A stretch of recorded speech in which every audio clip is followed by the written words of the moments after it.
I've ranted about this subject many times before, guys, but I'm going to go over it again just another time so everyone can get the gist of my argument and my continued fight against PvP. We're going to touch on that and the latest news right now on Transformers Talk Raw.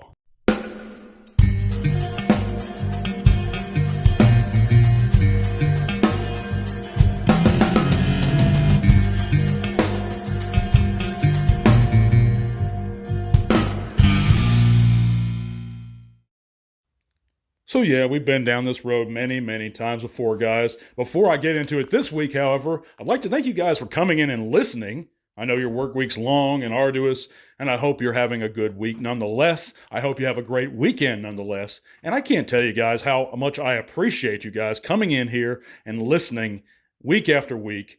Hitting that thumbs up, make sure you're subscribed if you want to help support the podcast. If you want to help support the podcast in any way, check out any of those links below in the description. I hope you guys like our new channel art, by the way. That's courtesy of our good friend Candice in our Facebook group.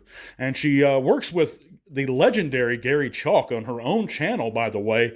Primal Parodies, it's called. And you can check that out and that channel out in the link below. Please subscribe to her, guys. She's fantastically talented and just an amazing artist.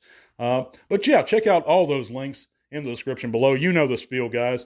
But yeah, PvP. So a few days ago, he came out with, of course, the Legacy United Gears review, his own Legacy United Gears review. And of course, this figure doesn't have the packaging, like it always doesn't. We know, because the packaging itself is printed in Canada. He never had access to it. You know, how do we know that he stole this stuff? Well, again, one, it never has the packaging. Two, we actually have Instagram messages received from Proto Man of the Slag podcast, who started this diligent fight against PvP initially and brought up a lot of great points in his video, and you can check that out. I might put a link to it, I might not, but it's easy to find. Just type in CD Transformer Reviewers under the Slag podcast, and you can find it here on YouTube if you're listening on YouTube. But we have Instagram messages received from Proto Man of the Slag podcast from Tauntaun asking him about if he wants to buy figures like him in PvP early to review. You know, there's tons of evidence. PvP himself has never answered any questions. Hasbro's never regarding it. He's never been sponsored directly by Hasbro. It's always been either Paramount or Robosan. Hasbro has told me they don't know about him, so they're not sending him these figures. And you can go back in my earlier segments and see how Hasbro has told me that they didn't know about him, and they're working to put a stop to this factory theft. And of course, PvP himself is not the root of the problem. You know, that's nothing. One person commented that a few days ago. Of course, he's not the root of the problem. He is just the largest reviewer of stolen property on YouTube. And so, as long as we do something, continually alert Hasbro of these issues. And here's the phone number right here, guys. Call up customer care. Do it once a week, like I do. Once a week, let them know about this. If enough of us get behind bugging them enough, they may actually take action. YouTube may take action. Go to our links below and sign our change.org petition if you haven't already. If you've already signed it, share that change.org petition. Get your friends to share it to your groups, your social media accounts. We can take action, guys, but we have to do all we can if it bothers us morally. And it is a moral wrong. Let's not mince words here, guys. Theft is wrong. How it affects companies is wrong, and it does negatively. It's called shrinkage. So it is affecting the company that provides us the Transformers. If you take something from the factory, it takes away from their bottom line, their profits, which is wrong. But even if it didn't affect them, it's an entirely inexcusable action. And to buy stolen merchandise is absolutely illegal in 99% of all nations around the world. And a lot of guys, again, like to justify the fact that all these poor people in Vietnam, they're just stealing these things to make ends meet because they don't pay them anything. You don't know what you're talking about if that's your argument. Vietnam is one of the fastest growing economies in the world. Every report and picture I've seen in modern times shows them working in humane conditions, being paid a fair wage. Many of them are happy, and they're working in climate-controlled conditions, sitting down a lot of the times. I don't work sitting down. Sometimes it's not climate-controlled. I put my life at risk because I drive for a living currently every time I get behind the wheel. But these people, and I'm not comparing the two. It is better off in the United States, in my opinion.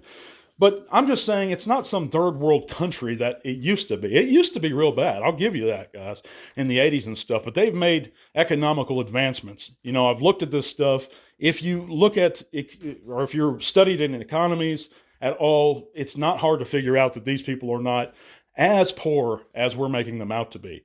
There's no excuse for the theft. And even if they were, two wrongs don't make a right. So all those arguments are just, now you can say, hey, who are you? Why are you putting yourself on your high horse? It's not putting yourself on a high horse to not condone theft.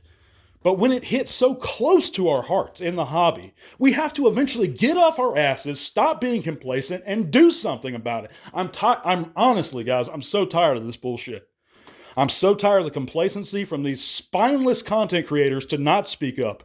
When you have guys like Super Robot Ed, like Dennis Moulton, like Proto Man, who actively don't support it, actively encourage us to go after those bastards. And I'm so tired of it. And I've gone to fellow content creators, and asked them to help support us, asked them to let their listeners know about it. But they just won't because they're spineless and they're so scared to lose subs. I've lost tons of subs over this stuff. I don't care about that. I care about doing what's right. And it's what's right. Let me know what you guys think in the description below. Sign that change.org petition. Call Hasbro if you haven't. Let's get after these bastards. And PvP being the largest reviewer of stolen goods on YouTube in our hobby, he is the largest one. So I'm going after him first. If we can take him down, the rest won't be a problem, guys. I promise you that. But I need help. I can't do it alone. I'm not going to be able to do it alone. But we're going to move on to the news after a quick word about our new eBay store. Before we get into this week's news, guys, you can help support the podcast further by clicking the link below to our eBay store and consider buying something there. We have vintage trinkets, knickknacks for everyone, and even a sweet bot. New inventory is updated daily, guys. So if you'd like to help support the podcast further, consider buying something down there. On to the news.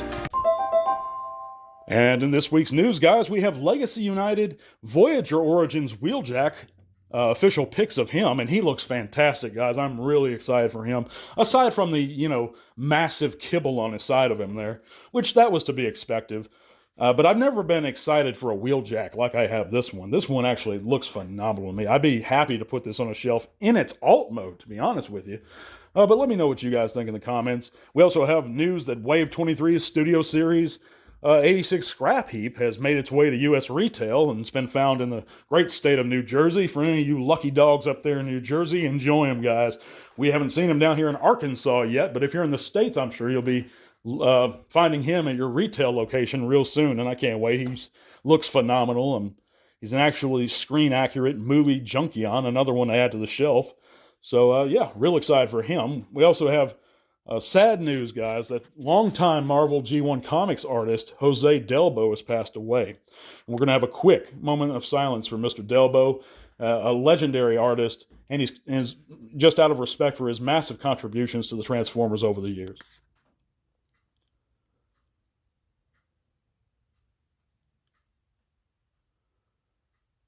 But certainly our family and friends go out to him. Our prayers go out to his family and friends. We also have Legacy United Leader Class Sandstorm revealed, who stands at 7.5 inches tall. They haven't announced his release date yet, but it's going to be retail priced at $55 or $54.99 here in the States. So this is a figure I'm so excited for, honestly, guys. Sandstorm, my older brother got him, our first Transformers. I got Blur, he got Sandstorm, back in like 86. And I'm just so psyched for this figure. I'm so happy they chose to do the toy accurate version of his head sculpt rather than the mouth. I know a lot of people prefer that and we're complaining about that. I think he looks phenomenal in every mode. The cues that they took from the original vintage G1 toy are so many. Every time Hasbro pushes me out, they pull me back in, to quote Godfather there, but it's true. Every time they piss me off with some kind of bullcrap HasLab project or something I just don't care for personally. If you do, that's fine. but they get me with these great, phenomenal, heartstring pulling, retro looking figures. And Sandstorm is one I'm more excited for him than I have been any figure last year, any figure so far this year. I just cannot wait to get this triple changer. But we also know that the 40th celebration of the Transformers began with Hasbro this week, as they're now offering new merch, including collector's cards, t-shirts, a Ghostbusters-style Optimus Prime, and that comics-inspired two-pack of, or not a two-pack, but those comics-inspired re-releases or recolors of both Shockwave and Grimlock. And of course, Grimlock's going to come with all 5 of the dang Dinobots swords, or 4 of them anyway. And that's something I wanted originally to come with the Studio Series 86 guys, but it's still very cool that we're at least getting them. I mean, Hasbro knows what they're doing, guys. They know how to make us buy figures, and I'm really thinking about purchasing that Comics Grimlock, even though I already have the Studio Series 86, just to get those swords that the G1 Dinobot toys originally came with. But let me know what you think of any of this stuff in the comments below, guys. Be sure to subscribe to Primal Parodies. Be sure to help check out our eBay store if you want. So I just added a ton of stuff there, guys. And some really cool stuff. And even if you don't find a bot, you might find something else. So if you'd like to help support the podcast further, check that out. God bless you guys. We're going to be next week. And tell everyone. This podcast is made possible thanks to the support of great people like you. Thank you.